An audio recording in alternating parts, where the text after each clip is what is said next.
Hey everyone, so this month we are talking kitchen remodels all month long. So I'm going to be going to a few different places throughout the month, highlighting some of the most innovative and cutting edge things that are out there right now as far as kitchen remodeling. I am at Home Depot.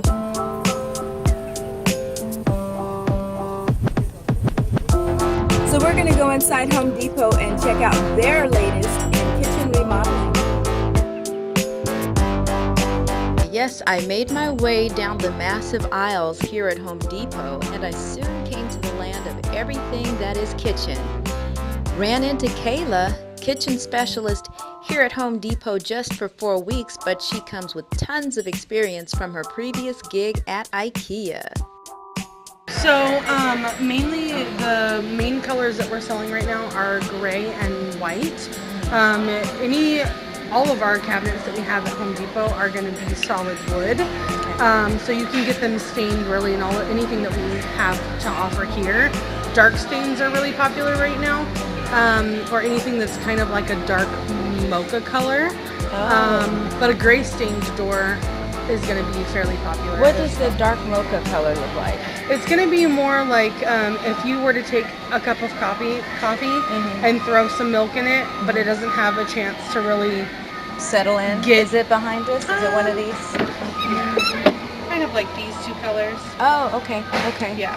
Okay. And this is the gray stain that I'm referring to. Okay. So Brooklyn Cherry Slate.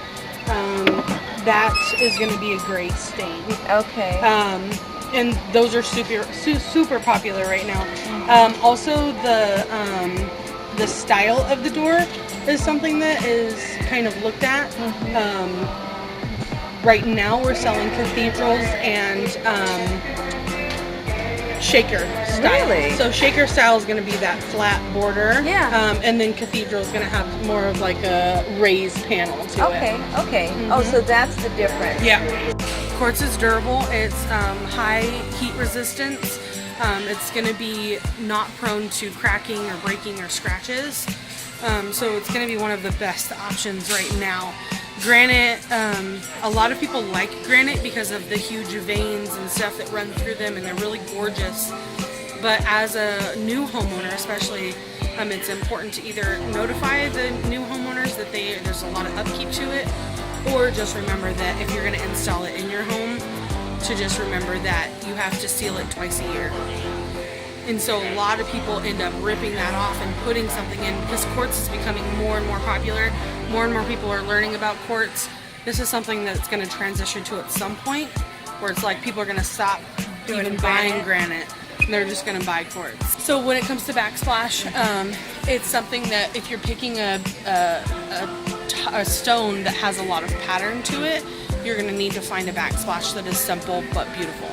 So it all comes down to design. It comes down to colors. It comes down to just looking at the whole picture and trying to make them all work together. A lot of our stones have patterns in it. A lot of stones, no matter where you go, have patterns in it. So if you were to pick a busy pattern here and put a busy pattern as backsplash, it's just going to really clash. And with all of the different choices, you would say that, or would you say that it's just a matter of preference because there are so many choices? Right, there are so many choices. Be careful. Yeah, exactly. So like even this one here, if you were to pick something like this, you could pick white subway tile. You put white subway tile as the backsplash, and maybe do a darker grout. Something like this, you would maybe do a darker backsplash with white grout. It's just kind of finding the balance between the two. But it makes it easy when the tile has a lot going on and you can pull something out of it, a color to fit your whatever theme you've got going on. Yeah. Okay.